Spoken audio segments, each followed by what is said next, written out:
하나님의 말씀입니다. 이 시간에 저희들이 하나님의 섭리에 대해서 우리가 좀 살펴보려고 하는데요. 본문 속에서 어떻게 하나님께서 섭리하시고 인도하시는지를 찾아보시면서 말씀을 들으시면 좋을 것 같습니다. 지금 바울과 바나바는 이고니온에서 복음을 전하고 있습니다. 이고니온에서 유대인과 헬라인의 허다한 무리가 바울이 전한 복음을 믿었지만 어떻습니까? 믿지 않는 자들은 다른 이들까지 선동하여 복음의 악감을 가지도록 선동하였죠. 자, 그러자 복음을 거부한 유대인들과 이방인들은요, 두 사도를 모욕하고 돌로 치려고 달려들었습니다. 자, 그래서 이고니온에서 복음을 전하다가 두 사도가 지금 어디로 가냐면 루스드라와 더베 근방으로 갔다라고 말합니다. 6절입니다. 그들이 알고 도망하여 루가오니아의 두 성 루스드라와 더베와 그 근방으로 가서 여기 이고니온에서 이 루스드라 지역까지는 약 30km 정도 떨어진 곳인데요. 이 특징이 뭐냐면 루스드라와 더베 지역 모두요, 약간 우리 지역으로 보면 농촌 지역, 인구가 거의 없고요, 그리고 중요한 교역로도 없고요, 조용하고 낙후된 시골입니다. 그리고 그 지역 특성이 뭐냐면 대부분 교육을 받지 않았고요, 기록에 보면 산에 굴을 파고 살았던 그런 사람들도 있다라고 말하는 그 지역입니다. 자, 두 사도는 항상 보면 큰 도시를 중심으로 해서요, 중요한 그 교역로가 있는 그곳에서 복음을 전했는데, 지금 이런 굉장히 낙후된 그 시골에 와 있다라는 의미가 어떤 의미겠습니까?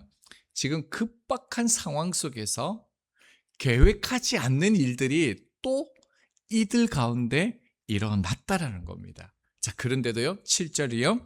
거기서 복음을 전하니라. 그럼 여기서도 어떻다고요? 거기서도 복음을 전했다. 원어는 어떻게 되었다고요? 한 번 전했는 것이 아니라 사람들이 없지만 때로는 뿔뿔이 흩어져 있지만 찾아다니면서 계속적으로 반복해서 끊임없이 복음을 전했다. 이것을 우리 가운데 말하고 있는 것이죠. 자, 여기에서요, 이제 어떤 한 사건을 우리 가운데 소개합니다. 복음을 전할 때에 날 때부터 한 번도 걷지 못했던 한 사람이 이 복음을 듣게 되는 것이죠. 8절입니다. 루스드라에 발을 쓰지 못하는 한 사람이 앉아 있는데 나면서 걷지 못하게 되어 걸어본 적이 없는 자라라고 기록되어져 있죠. 사도행전은 누가 기록했습니까? 누가가 기록했죠. 누가의 직업은요, 의사였습니다. 그래서 다른 성경 기자들은 뭐 의학적인 것들에 대해서 자세히 기록하지 않습니다. 이게 간단 명료하게 뭐 병 걸렸다, 귀신 걸렸다, 뭐 이렇게 기록하는데요. 의사한 누가는요, 좀 더 다른 성경 기자와 다르게 구체적으로 자세히 기록하는 특징이 있습니다. 자, 말씀을 보면요, 그 사람을 가리켜서 발을 쓰지 못하는 한 사람, 또요, 나면서 걷지 못하게 된 사람, 또요, 걸어 본 적이 없는 사람. 근데 똑같은 말이잖아요. 동일한 표현을 세 번씩 지금 자세하게 우리 가운데 정보를 알려줍니다. 어떤 의미입니까? 인간의 힘으로는 어떻게 할 수 없는, 도저히 고칠 수 없는 선천적 하반신 마비자임을 우리 가운데 강조하고 있는 거죠. 자, 이 사람에게 특별한 사건이 일어납니다. 9절이요. 바울이 말하는 것을 듣고는 바울이 주목하여 구원받을 만한 믿음이 그에게 있는 것을 보고, 자, 듣었다라고 얘기하고 있습니다. 말씀을 우리도 지금은 듣고 있잖아요. 이 듣는다라는 이 의미가 어떤 의미냐면 간절하게요, 사모함으로 집중하여서 들었다라는 것입니다. 그리고 또 중요한 게 뭐냐면 미완료 시제로 되어져 있습니다. 그러니까 이 사람은 한번 그냥 말씀을 듣고 좋은 말씀이다 이렇게 한 것이 아니라 사모한 거예요. 그리고 나면서 걷지 못했으니까 바울이 돌아다니면서 말씀을 전했다라면 어떻게 해요? 도움을 구하고 애써서 수고하여서 계속적으로 말씀을 들었다라는 거예요. 정말 갈망하는 마음으로 집중하여서 말씀을 듣기 위해서 애썼다라는 단어가 이 듣다라는 단어예요. 그러니까 우리가 말씀을 대하는 자세가 사실 사도행전에서 계속 나타나는데 변화, 회심, 표적과 기사, 어떤 이런 일들이 나타났을 때는 말씀을요 반복적으로 들었다라는 거예요. 이것은 우리가 말씀을 생각날 때만 들으면 안 되고요. 띄엄띄엄 들어서도 안 되고요. 어떻게 해요? 수고하여서 열심히 한결같이 말씀을 사모하고 들어야 됨을 보게 됩니다. 자, 이런 한 사람이 있는데 바울이 어떻게 했다고요? 그를 주목하여라고 얘기합니다. 참 놀라운 단어죠. 이 주목이라는 이 단어가 또 어디에 나왔냐면요. 앞서서 나왔습니다. 사도행전 3장 4절입니다. 베드로가 요한과 더불어 주목하여 이르되, 여기서 이 주목과 이 본문의 주목이 똑같은 단어입니다. 베드로가 그 성전 미문에 앉아있던 이 사람도 나면서부터 걷지 못했던 그 사람이죠. 근데 이 사람을 주목했다라는 거예요. 지금 사도 바울도 이 사람을 주목했다라는 거예요. 그러면서 바울이 뭐라고 얘기합니까? 구원받을 만한 믿음이 그에게 있는 것을 보고라고 얘기합니다. 여러분, 구원받을 믿음이 보입니까? 믿음이 이렇게 잡을 수 있는 겁니까? 자, 이 부분에 대해서는 자세하게 우리 다음 시간에 좀 자세하게 살펴보고요. 핵심은요, 로마서 10장 17절입니다.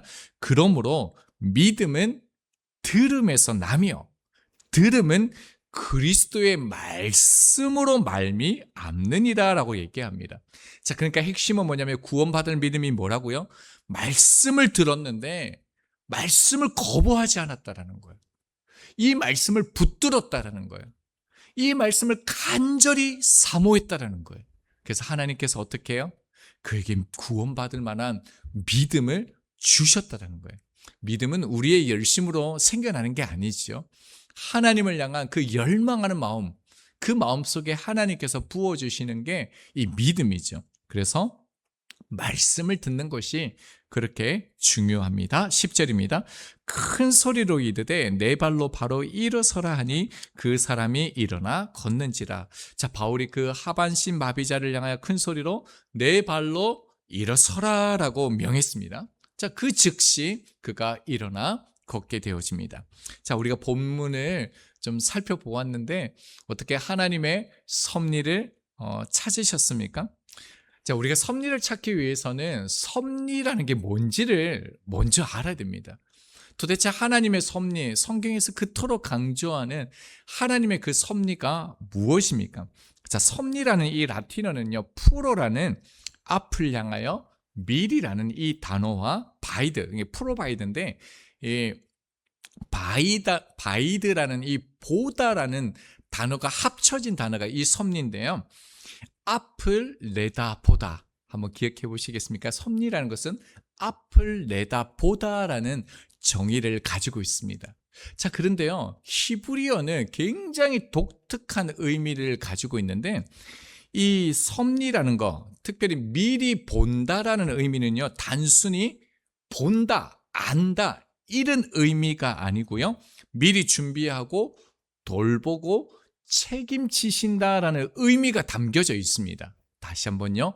본다라는 것은 보는 것뿐만 아니라 준비하시고 책임지시고 돌보신다는 의미가 이 안에 담겨져 있는 것이요. 히브리서 1장 3절입니다. 그의 능력의 말씀으로 만물을 붙드시며. 자, 세상이 어떻습니까? 지구가 어떻습니까? 스스로 움직입니까? 그렇지 않죠. 하나님의 손 안에서 지금도 존재한다. 하나님이 운행하신다, 책임지신다라고 분명히 말씀합니다. 그래서 칼빈의 굉장히 중요한 기독교 강요에서요, 하나님의 섭리를 이렇게 설명합니다. 하나님께서 세상을 창조만 하시고 떠나신 것이 아니라 지금도 손으로 붙드시며 먼지까지도 티끌까지도 다스린다라고 말합니다. 놀랍지 않으십니까? 그래서 칼빈이요, 이런 말을 했습니다. 우연이라는 것은 인간이 붙인 이름일 뿐이다라고 그렇게 설명했습니다. 그럼 모든 것이 하나님의 그 돌보심, 책임지심에 있다라는 거죠. 그래서 오늘 본문도요, 사실은 이 지역들 사건들을 자세히 보면 하나님의 섭리, 인도하심과 돌보심이 계속적으로 나옵니다. 우리 이전 것을 좀 기억하면 버가라는 지역에서 그 마가 요한이 예루살렘으로 갑자기 돌아가잖아요. 그때 바울은 풍토병에 걸리게 되죠. 죽을 병이죠. 그때 갑자기 그래서 고온지대인 타우루스 산맥을 넘어서 비시디아 안디옥을 갑자기 찾아가게 되어집니다. 갑자기 찾아갔는데 어떤 일이 있었죠? 13장 44절을 보면요, 온 시민이 거의 모일 정도로 수많은 사람들이 복음을 듣게 되고 믿게 되어지는 사건이 생깁니다. 근데요, 여기에서 또 박해가 생겨버리죠. 기부인들, 신의 유력자들이 박해하게 되어서 안디옥에서 쫓겨납니다. 그래서 지금 어디로 왔죠? 이고니온으로 갑자기 또 오게 된 거예요. 근데 이고니온에서 어떻습니까? 14장 1절을 보면 유대인들과 헬라의 허다한 무리가 믿었다라는 거예요. 여러분 한번 생각해 보십시오. 이것은 바울이 계획한 게 아니에요. 박해를 받았어요. 병이 걸려버렸어요. 그래서요, 타우루스 산맥을 넘었고, 그리고 비시디아 안디옥에서 지금 이고니온까지도요, 거리가요 180km가 넘어요. 산을 30개나 넘어야 되는 거예요. 이것을 계획했다고요? 아니요. 어쩔 수 없이 상황적으로 옮길 수밖에 없었던 것이죠. 자, 그런데 이고니온에서 또 어떻습니까? 또 박해가 있었죠. 5절에 보면 돌로 치려고 사람들이 이렇게 달려들었습니다. 그래서 이고니온에서도요, 계획하지 않고 급히 어떻게 해요? 피신해야 되는 것이죠. 그래서 지금 우리 본문 어디입니까? 루스드라와 더베입니다. 그래서 자기들이 계획하지 않았지만 우리가 볼 때 우연히 온 것처럼 보이지만 어떻습니까? 거기서도 복음을 전했습니다. 그 결과요, 나면서 걷지 못했던 이 한 사람이 복음을 듣고 일어나게 되어집니다. 근데 한 사람이 아니에요. 수많은 사람들이 여기서도 복음을 듣습니다. 나중에 중요한 인물도 우리가 만나게 될 것인데요. 이런 하나님의 섭리가 있다라는 거예요. 우리의 계획과 우리의 생각을 뛰어넘는 사건들이 계속 일어나는 거예요. 그리고요, 말씀을 보면 이런 섭리들이 많이 보이는 게 뭐냐면 사도행전에서 복음이 전해질 때마다 특징이 있습니다. 바울이 전할 때요. 사도행전 9장 20절이요. 즉시로 각 회당에서, 사도행전 13장 5절이요. 유대인의 여러 회당에서, 그리고 14장 1절에서요. 이에 이고니온에서 두 사도가 함께 유대인의 회당에 들어가서, 앞으로 보면 계속 회당이 나옵니다. 그런데요, 오늘은 어떻습니까? 보통 10명이 모이면, 유대인이 10명이 모이면 회당이 만들어질 수 있었는데 여기에는 10명 정도가 없었던 것 같아요. 그래서 회당이 없었습니다. 그래서 두 사도는 돌아다니며 전했거나 성문 어귀에서 복음을 전했던 것 같습니다. 자, 그런데요, 보세요. 회당이 없었기 때문에, 여러분, 그 장소가 없었기 때문에 나면서 걷지 못했던 자가 복음을 듣게 되는 거예요. 모든 것이 다 갇혀 있고 그런 환경적인 요소가 있어야지만 예수님을 믿게 되는 것도 아니라는 거예요. 여러분, 회당이 있었다라면 이 한 사람은 회당에 들어가서 예배할 수도 없거든요.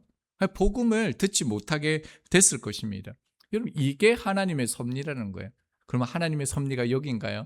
제가 발견하지 못했을 뿐이지 훨씬 더 하나님의 섭리가 많습니다.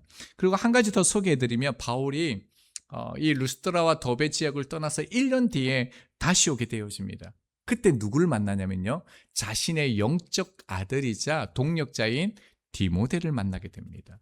그럼 처음에 여기 와서 복음을 전했을 때 디모데가요, 그 말씀을 믿고 순종함으로 살아냈던 거예요. 그리고 그때부터 이제 다시 돌아왔을 때 여러분 영적 아들로 삼고요, 이제 사도 바울과 여러분 함께 사역을 하게 됩니다. 여러분, 디모데는 나중에 그 에베소 교회에서 목회를 하게 되죠.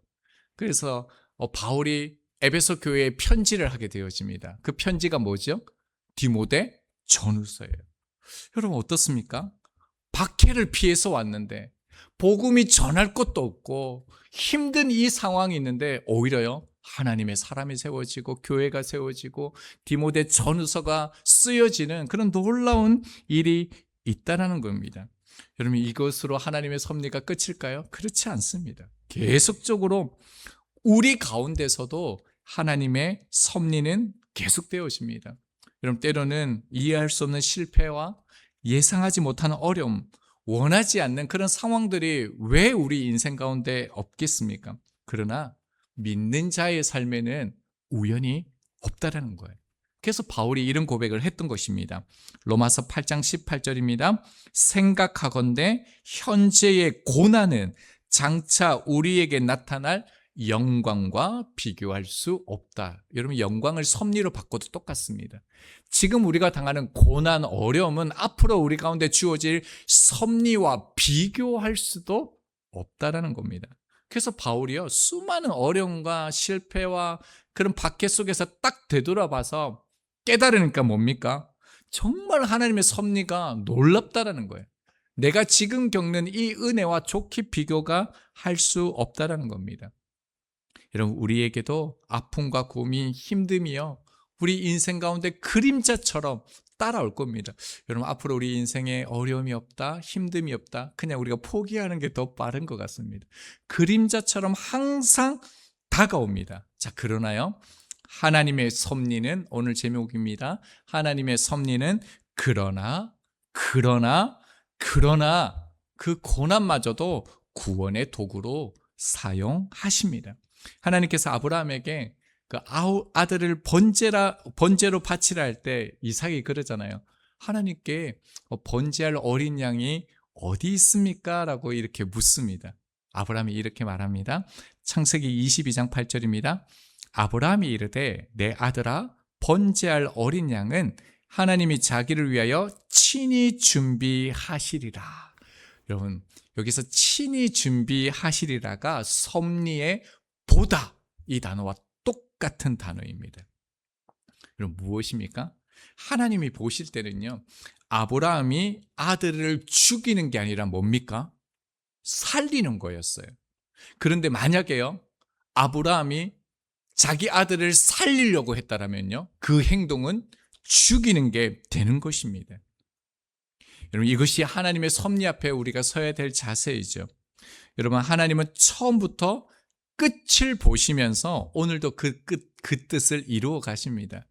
여러분, 이 단어가 이해되십니까? 하나님은 끝을 보시고 계십니다. 그래서 그 끝을 향하여 지금 우리를 인도하고 계시는 것이죠. 그래서요, 우리 안에 일어나는 모든 일은요, 가장 좋은 것, 선한 것, 아름다운 것을 주실 수밖에 없습니다. 왜냐하면 하나님은 이미 끝을 보고 있기 때문에, 그 과정을 향해서 나가기 때문에 그렇습니다. 그러므로 우리들이 조금 어려움이 있지만, 힘든 일이 있지만 왜 이런 고난, 문제 주셨는지 이제 묻지 않으셔도 됩니다. 이사야서 55장 8절입니다. 이는 내 생각이 너희의 생각과 다르며 내 길이 너희의 길과 다름이니라. 여호와의 말씀이니라. 하나님께서 우리 가운데 자신의 영광을 나타내시기 위해서 우리의 삶을 인도하십니다. 그러니 우리에게 가장 선한 곳으로, 가장 놀라운 곳으로 주시지 않겠습니까? 그러므로 성도는요, 이 하나님의 섭리를 거스르지 않고요, 신뢰하며 순종하는 것이 중요합니다. 물론 이것을 깨닫는데 시간이 오래 걸립니다. 그리고 믿음도 필요합니다. 오늘 이날 하나님의 섭리와 믿음이 깨달아지는 복된 날 되시길 바랍니다. 그뿐만 아니라 하나님의 섭리를 우리가 경험하는 축복된 날 되시기를 소망합니다.